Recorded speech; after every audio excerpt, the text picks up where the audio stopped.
అందరికీ విద్య ఇది ప్రభుత్వ నినాదం. కానీ వాస్తవ పరిస్థితులు అందుకు భిన్నంగా ఉన్నాయి. వేలాది మంది విద్యార్థుల భవిష్యత్తు ముడిపడి ఉన్న మహాత్మా గాంధీ యూనివర్సిటీ పనులు ఎక్కడ వేసిన కొంగలు ఎక్కడే అన్నట్లుగా మారాయి. ప్రభుత్వాలు నిధులు లేవని చేతులు ఎత్తేస్తుంటే తాము ఊరుకోబోమని విద్యార్థులు హెచ్చరిస్తున్నారు. మహాత్మా గాంధీ యూనివర్సిటీ నుంచి కెమెరామెన్ గిరితో హరిప్రసాద్, ఐ న్యూస్, నల్గొండ. శివుడాజ్ఞ లేనిది చీమైనా కుట్టదంటారు. లోక కళ్యాణార్థం ఆ పార్వతీ పరమేశ్వరుల ఈ బావిని పరమ పవిత్రం చేశారని భావిస్తున్నారు ఇక్కడి గ్రామస్తులు. ఆనాటి నుంచి ఈనాటి వరకు ఆ బావి నీళ్ళను పవిత్రమైన తీర్థంగా భావిస్తున్నారు. ప్రతి ఏటా మహాశివరాత్రి రోజు ఇలా పూజలు చేసి మరి తమ భక్తి భావాన్ని చాటుకుంటున్నారు. గుడివాడలోని దేవతల బావి నుంచి కెమెరామెన్ గిరితో కలిసి హరిప్రసాద్, ఐ న్యూస్, నల్గొండ. డబ్బులు సంపాదించుకోవాలి, అందుకోసం ఏ పని చేయడానికైనా సిద్ధమవుతున్నారు అక్రమార్కులు. ఇన్నాళ్ళు గుంటూరు కేంద్రంగా సాగుతున్న నకిలీ పత్తి విత్తనాల వ్యాపారం రోడ్డు మార్గం కాకుండా ఈసారి కృష్ణమ్మను వారధిగా చేసుకుంటూ జలమార్గాన్ని ఎంచుకున్నారు అక్రమార్కులు.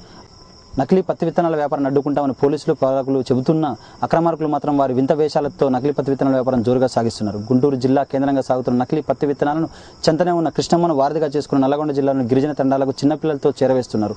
అర్ధరాత్రి వేళ మరపడవల్లో దీన్ని చేరవేస్తున్నటువంటి క్రమాన్ని ఐ న్యూస్ గత వారం రోజులుగా వ్యయప్రయాసాలు కోర్చి ఈ గుట్టురట్టు చేసింది. గుంటూరు, నల్గొండ జిల్లా సరిహద్దుల్లోని కృష్ణానది తీరం వెంట ఉన్న గ్రామాల్లో ఇప్పుడు ప్రస్తుతం నకిలీ పత్తి విత్తనాల చేరవేత జోరుగా సాగుతోంది. రోజువారీ చేపల వేటకు వెళ్లే మత్స్యకారులను తమ అక్రమ వ్యాపారానికి వాడుకుంటున్నారు అక్రమార్కులు. నిన్న మొన్నటి వరకు 100-200 వచ్చే వారికి రోజు కూలి వచ్చి నేడు 100 రూపాయలు ఆశ చూపి నకిలీ పత్తి విత్తనాలను గిరిజన తండాలకు చేరవేస్తున్నారు. ఇంతలా అర్ధరాత్రి వేళ సాగిస్తున్న ఈ అక్రమాలను గుట్టురట్టు చేసేందుకు ఐ న్యూస్ రంగంలోకి దిగింది. దీంతో భయంకరమైనటువంటి నిజాలు వెలుగులోకి వచ్చాయి. దాదాపు 90% ఇప్పటికే నకిలీ విత్తనాలను సరఫరా చేశారు అక్రమార్కులు.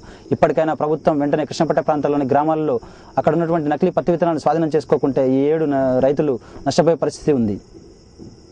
అభివృద్ధి చెందుతున్న ఇప్పటికీ దయ్యాలు, భూతాల బెడద మాత్రం పోవడం లేదు. నిన్న మొన్నటి వరకు గిరిజన తండాలు, ఏజెన్సీ ప్రాంతాల్లోనే దయ్యాల బెడద ఉందనుకుంటే పొరపాటు. ఎందుకంటే నల్లగొండ జిల్లాలోని మిర్యాలగూడ పట్టణ నడిబొడ్డులో ఇప్పుడు గత నెల రోజులుగా దయ్యం భయం ఇక్కడ పట్టి పీడిస్తోంది. ఎక్కడో దయ్యం వచ్చిందని, రాత్రి వేళలో తమను గెంటు వేస్తుందని, తమ ఇళ్ల మీదకి వచ్చి డ్యాన్సులు వేస్తుందని ఇక్కడ ఉన్న వారు చెబుతూ భయాందోళనతో 6 దాటితే గడప దాటని పరిస్థితి నెలకొని ఉంది. నిజంగా దయ్యాలు ఉన్నాయా లేవా అనేటువంటి విషయాల మీద చర్చించకుండా దయ్యం లేదనే విషయాన్ని స్పష్టం చేసేందుకు జన విజ్ఞాన వేదిక మిర్యాలగూడ పోలీసుల సహకారంతో ఐ న్యూస్ రంగంలోకి దిగింది.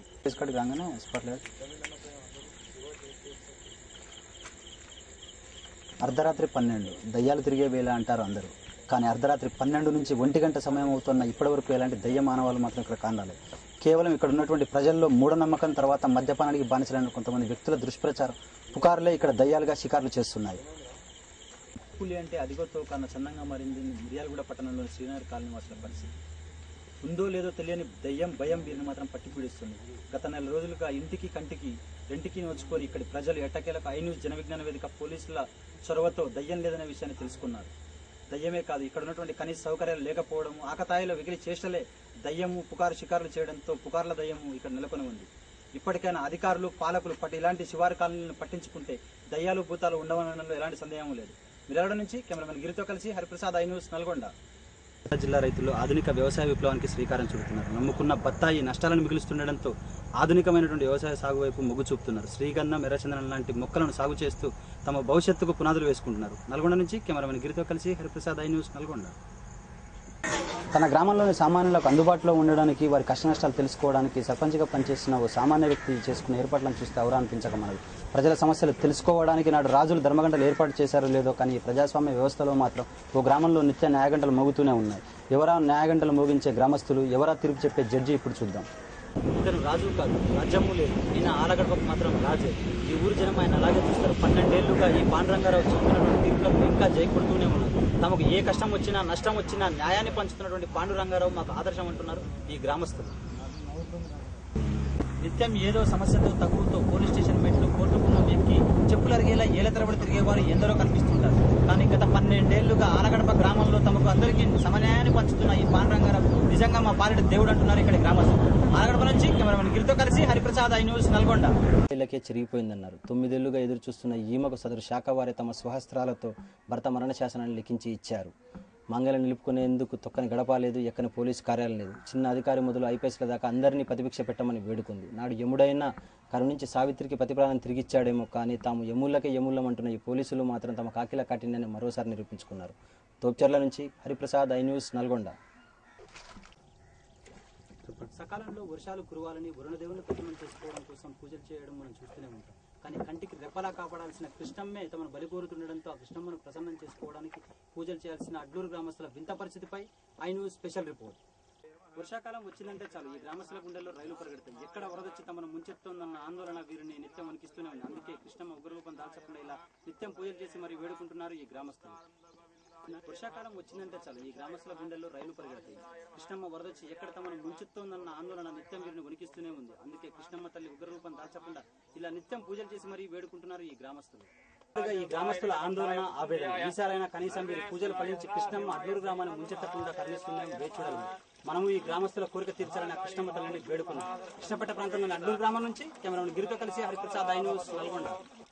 చూశారుగా ఈ గ్రామస్తుల ఆవేదన ఆందోళన. కనీసం ఈసారైనా వీరి పూజలు ఫలించి అడ్లూరు గ్రామాన్ని ముంచెత్తకుండా కృష్ణమ్మ తల్లి కరుణిస్తుందో లేదో వేచి చూడాలి.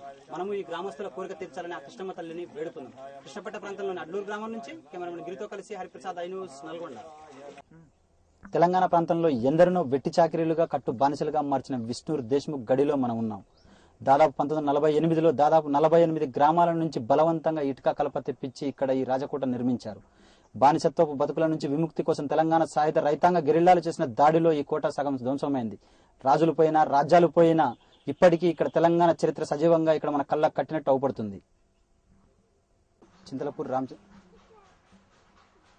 రాజాపేట మండలం రేణుగుంట. చింతలపూరి రామచంద్రారెడ్డి అనే దొర. ఆ దొర పేరు వింటే ఇప్పటికీ కథలుగా అక్కడ ఉన్న అతను చేసినటువంటి అరాచకాలను ఇప్పటికీ చెబుతూనే ఉన్నారు ఇక్కడి గ్రామస్తులు.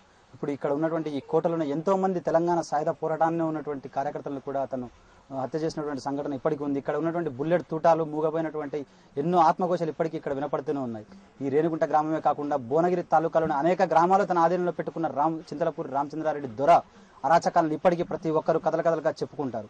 అయితే ఆ దొరను ఆఖరికి యూనియన్ సైన్యాలు తెలంగాణ సాయుధ పోరాట రైతాంగ గెరిల్లా దళాలు మట్టుపెట్టడంతో ఇక్కడ ఊపిరి పీల్చుకున్నాయి అనేక గ్రామాలు. కట్టు బానిసత్వం, వెట్టి చాకిరి, భూస్వాములు, పెత్తందారులు, జామీందారులు, దేశముఖులు, దొరలు ఇలా అనేక మంది ఇక్కడ నల్లగొండ జిల్లాలో ఎర్రబాడు, ఇస్నూరు, రేణిగుంట, చల్లూరు, రఘునాథపాలెం ఇలా ఒక్కరిద్దరు కాదు 100 మంది జమీందారులు తమ గుప్పిట్లో వేలాది మందిని వెట్టి చాకిరి చేయించుకున్న రాచకోటలు ఇప్పటికీ సజీవ సాక్ష్యంగా అలనాటి పాశవికానికి ఇంకా సజీవ సాక్ష్యంగా నిలిచున్నాయి. పోరాట ఘట్టంలో గుండ్రంపల్లితో ప్రత్యేకత. రజాకార్ల పైశాచికత్వానికి పరాకాష్ఠగా నిలిచింది ఇక్కడ స్తూపం. దాదాపు 100 మందిని ఇక్కడే బావిలో సజీవదానం చేశారు. ఆయన మొక్కవని ధైర్యంతో సాయుధ పోరాటాన్ని ముందుకు నడిపించి నైజాం సైన్యాలను వెనక్కి పంపించారు ఈ ప్రాంత వాస్తవ్యులు. లీన నెత్తురంతా దోసిల్లాకెత్తుకున్నాం, పారీన నెత్తురంతా పొలమెల్లా జల్లుకున్నామంటూ నైజాం నవాబుల కబందాస్తా నుంచి హైదరాబాద్ విముక్తి కోసం కొలనుపాకల్లోని ఎందరో తెలంగాణ సాయుధ పోరాట యోధులు మరణం తమ చుట్టూ కవాతు చేస్తున్న వారికి ఎదురు నిలిచారు. వారికి సింహస్వప్నంగా మారారు. ఆరుట్ల కమలాదేవి, రామచంద్రారెడ్డి దంపతుల నేతృత్వంలో వందలాది మంది ఇక్కడ సాయుధ పోరాట గెరిల్లా దళాలతో ఇక్కడ గ్రామాలలో దొరలకు వ్యతిరేకంగా పోరాటం సల్పారు. నారాయణ రెడ్డి ఈ మాట ఎందరికో స్ఫూర్తిగా నిలుస్తుంది. తెలంగాణ రైతాంగ సాయుధ పోరాటంలో ముందుండి నడిపించినటువంటి ఘనత రావినారాయణ రెడ్డిది. పెత్తందారి కుటుంబంలో పుట్టినప్పటికీ కుటుంబ సభ్యుల మీదనే తిరుగుబాటు చేసి తెలంగాణ సాయుధ పోరాటంలో భూమి కోసం, భుక్తి కోసం, పీడిత ప్రజల విముక్తి కోసం పోరాటాలు చేసి అందరికీ ఆదర్శంగా నిలిచారు. ఇప్పటికీ రావినారాయణ రెడ్డి గారు చనిపోయినప్పటికీ ఆయన జ్ఞాపకాలు ఇంకా తమ గ్రామంలోనే ఉన్నాయని ఇక్కడ గ్రామస్తులు చెబుతున్నారు. నిజాములో ప్రతి బజారు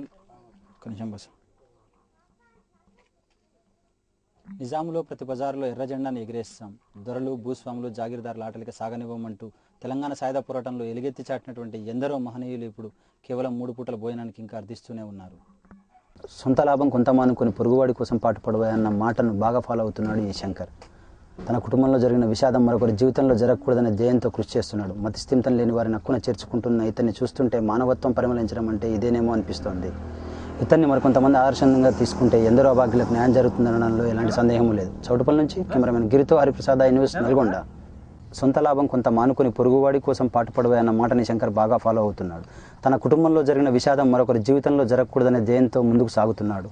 మత్స్యమితం లేని వారిని హక్కున చేర్చుకుంటున్న ఇతన్ని చూస్తుంటే మానవత్వం పరిమళించడం అంటే ఇదేనేమో అనిపిస్తుంది. మరికొంతమంది ఇతగాన్ని ఆదర్శంగా తీసుకుంటే ఎందరో అభాగ్యులకు న్యాయం జరుగుతుందనడంలో సందేహం లేదు. చౌటుపల్లి నుంచి కెమెరామెన్ గిరితో కలిసి హరిప్రసాద్ న్యూస్ నల్గొండ. సొంత లాభం కొంత మానుకొని పొరుగువాడి కోసం పాటుపడవే అన్న మాటని శంకర్ బాగా ఫాలో అవుతున్నాడు. తన కుటుంబంలో జరిగిన విషాదాన్ని మరొకరి జీవితంలో జరగకూడదనే ధ్యేయంతో కృషి చేస్తున్నాడు. మత్స్యంతం లేని వారిని హక్కున చేర్చుకుంటున్న ఇతన్ని చూస్తుంటే మానవత్వం పరిమళించడం అంటే ఇదేనేమో అనిపిస్తుంది. మరికొంతమంది ఇతన్ని ఆదర్శంగా తీసుకుంటే అభాగ్యులకు న్యాయం జరుగుతుందనడంలో ఎలాంటి సందేహం లేదు. చౌటుపల్లి నుంచి కెమెరామెన్ గిరితో కలిసి హరిప్రసాద్ న్యూస్ నల్గొండ. దేవుళ్ల చింతకు వెళ్లడం భక్తులకు పొరపాటు, కానీ తమకు దురాభారంగా మారిన ఆ దేవతనే తమ గ్రామానికి రప్పించుకున్న ఘనత ఈ గ్రామస్తులు. ఎవరా దేవత, ఎవరా గ్రామస్తులు, దీని వెనుక కథ ఏంటో ఇప్పుడు చూద్దాం. దేవుడు ఎలా ఉంటారని ఎవరైనా అడిగితే ఏం చెప్పలేము, కానీ ఈ గ్రామస్తులు మాత్రం ఈ పంపులోనే ఉంటారని శంకాబజాయించి మరీ చెప్తున్నారు. తాగునీటితో పాటు సాగునీటిని అందిస్తున్న ఈ పంపుకు మరే దేవుడు దేవత సాకారని చెప్తున్నారు. దేవుడు ఎలా ఉంటారని ఎవరైనా అడిగితే ఏం చెప్పలేము. కానీ ఈ గ్రామస్తులు మాత్రం ఈ పంపులోనే ఉంటారని గంటా బజాయించి మరీ చెప్తున్నారు. తాగునీటితో పాటు సాగునీటిని అందిస్తున్న ఈ పంపుకు మరే దేవుడు దేవతా సాకారని చెప్తున్నారు. దేవుడు ఎలా ఉంటారని ఎవరిని అడిగినా ఏం చెప్పలేము. కానీ ఈ గ్రామస్తులు మాత్రం ఈ పంపులోనే ఉన్నారని గంటా బజాయించి మరీ చెప్తున్నారు. తాగునీటితో పాటు సాగునీటిని అందిస్తున్న ఈ పంపుకు మరే దేవుడు సాకారని అంటున్నారు.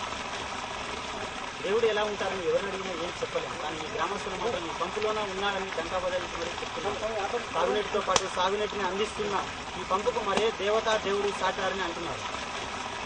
ఇందు వలన అందులో ఏదైనా సందేహం లేకపోవడంతో ఎన్నెన్నో ఉన్న దేవులను దేవతలను విడిపట్టుకోవడం మన భక్తులకు నేడు ఈజీ అయిపోయింది. తాజాగా కప్పలకుంట తండా గ్రామంలో పొంగుతున్న నీటి ప్రవాహంలో తిరుపతమ్మ తల్లి దేవతను విడిచిపట్టుకున్నారు. ఆ దేవత ఈ రూపంలో వచ్చి సమర్పించుతున్నారు. ఎవరి నమ్మకాలు ఎలా ఉన్నా 4 ఏళ్లుగా కమ్మని నీటితో తమ దాహార్తం తీరుస్తున్న ఈ చేతి పంపే తమ ఇష్టదైవం అంటున్నారు ఇక్కడి తండావాసులు. కప్పలకుంట తండా నుంచి కెమెరామెన్ గిరితో కలిసి హరిప్రసాద్ ఐన్యూస్ నల్గొండ. ముందు వరదందు లేదన్న సందేహం లేకపోవడంతో ఎన్నెన్నో ఉన్న దేవులను దేవతలను విడిచిపట్టుకోవడం మా భక్తులకు ఈజీగా అయిపోతుంది. తాజాగా కప్పలకుంట భక్తులు పొంగే ఈ నీటి ప్రవాహంలో తిరుపతమ్మ తల్లి దేవతను విడిచిపట్టుకున్నారు. ఆ దేవత ఈ రూపంలో వచ్చిన సంబరపడిపోతున్నారు. ఎవరి నమ్మకాలు ఎలా ఉన్నా కమ్మని నీటితో దార్శం తీరుస్తున్న ఈ యొక్క చేతి పంపును ఇష్టదైవంగా భావిస్తున్నారు. కప్పలకుంట తండా నుంచి కెమెరామెన్ గిరితో కలిసి హరిప్రసాద్ ఐన్యూస్ నల్గొండ. ప్రభుత్వ హాస్టల్లో అనగానే గుర్తొచ్చేది తలుపులు లేని బాత్రూమ్స్, ఉడకని అన్నం నీళ్ళచారు అని అనుకుంటారు అందరూ. కానీ మిర్యాలగూడలోని ఈ హాస్టల్ను చూస్తే మాత్రం తమ అభిప్రాయాన్ని మార్చుకోక తప్పదేమో మరి. కార్పొరేట్ హాస్టళ్లను తలదన్నేలా ఉన్న ఇక్కడి వాతావరణం సౌకర్యాలు నిజంగా ఆశ్చర్యం కలిగించక మానవు. డ్యూటీలో చిత్తశుద్ధి చూపించే వార్డెన్, అందుకు సహకరించే విద్యార్థులు కలిసి ఎందరికో రోల్ మోడల్ గా నిలుస్తున్నారు. మిర్యాలగూడలోని బీసీ హాస్టల్ నుంచి కెమెరామెన్ గిరితో కలిసి హరిప్రసాద్ ఐన్యూస్ నల్గొండ.